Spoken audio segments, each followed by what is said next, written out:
आदाब, मैं मसरूर हसन सिद्दीकी एडवोकेट आपसे एक अहम इंफॉर्मेशन शेयर करने के लिए हाजिर हुआ हूँ। जैसा कि आपको मालूम है कि मौजूदा हुकूमत यूनिफॉर्म सिविल कोड को लागू करने के लिए कोशा है और वो इसको चुनावी मुद्दा भी बनाती है, और इससे सबसे ज़्यादा नुकसान जो होने वाला है वो माइनॉरिटीज़ को होगा, क्योंकि माइनॉरिटीज़ को जो हुकूक मिले हुए हैं आइन में अपने शादी ब्याह के मामलात के लिए या विरासत के मामलात के लिए, जिसमें वो अपने पर्सनल लॉज से गवर्न होते हैं, अगर यूनिफॉर्म सिविल कोड लागू हो जाएगा तो चाहे मुस्लिम पर्सनल लॉ हो या क्रिश्चियन पर्सनल लॉ हो या दीगर माइनॉरिटीज़ के जो लॉ है जिससे वो गवर्न होते हैं अपने शादी ब्याह और विरासत वगैरह के मामलात में, वो सब ख़त्म हो जाएगा। फिर उन सब के लिए एक ही कानून हो जाएगा। जैसे क्रिमिनल लॉ में जो है आईपीसी और सीआरपीसी है वो सबके लिए एक ही कानून लागू होता है, ऐसे ही सिविल लॉज में जो है वो एक ही लॉ लागू हो जाएगा और वो यूनिफॉर्म सिविल कोड की शक्ल में लागू होगा। जिसको आर्टिकल 44 में भी है वो कंपलसरी तो नहीं किया गया था, लेकिन कॉन्स्टिट्यूशन में कहा था कि मुल्क की जो हुकूमत होगी आने वाले वक्त में वो कोशिश करेगी यूनिफॉर्म सिविल कोड लाने की। सुप्रीम कोर्ट में भी ये मामला बार बार आया, लेकिन सुप्रीम कोर्ट ने कहा कि हम इसमें इंटरफेयर नहीं करेंगे, ये गवर्नमेंट का काम है, गवर्नमेंट देखे कि यूनिफॉर्म सिविल कोड लाना चाहिए या नहीं लाना चाहिए। तो सुप्रीम कोर्ट में भी उसमें मुदाखलत करने से इनकार कर दिया था। तो अब कल जो है यूनिफॉर्म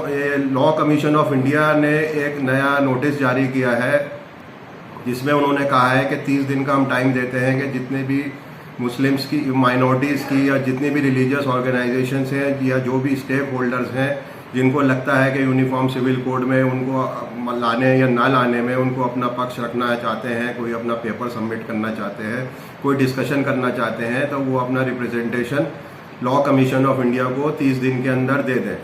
इसका एक पस मंज़र यह है कि 21वां लॉ कमीशन जो था उसने सन 2016 में इसके ऊपर लोगों से अपने रिप्रेजेंटेशन मांगे थे। वो 2016 में मांगे, उसके बाद 2018 में भी मांगे, और 31 अगस्त सन 2018 को उन्होंने अपना कंसल्टेशन पेपर गवर्नमेंट को सबमिट किया था, जिसमें उन्होंने कहा था कि अभी यूनिफॉर्म सिविल कोड को लागू करने का मौजू वक्त नहीं है और अभी ना ही ये डिज़ायरेबल है, इसलिए यूनिफॉर्म सिविल कोड को लागू नहीं करना चाहिए। लेकिन अब ये जो 22वां लॉ कमीशन आया है इसने कल ये नोटिस जारी कर दिया है और 30 दिन के अंदर इन्होंने ऑब्जेक्शंस और रिप्रेजेंटेशंस मांगे हैं यूनिफॉर्म सिविल कोड के ताल्लुक से। तो जितने भी मिली तंजीमें हैं, मुसलमान हो या हिंदू हो के क्रिश्चियंस हो या दीगर हैं जिनके पर्सनल लॉज इस चीज़ से हिट होते हैं, मैं उनसे सबसे ये रिक्वेस्ट करूँगा कि वो अपने अपने तौर पर रिप्रेजेंटेशन हो या पेपर्स हो या जो भी उनकी रिसर्च वर्क हो वो लॉ कमीशन के सामने पेश करें और उसमें ये दरख्वास्त भी करें कि हमें जो है सुनने का मौका दिया जाए और हमारा वहाँ पे पब्लिक हियरिंग होनी चाहिए।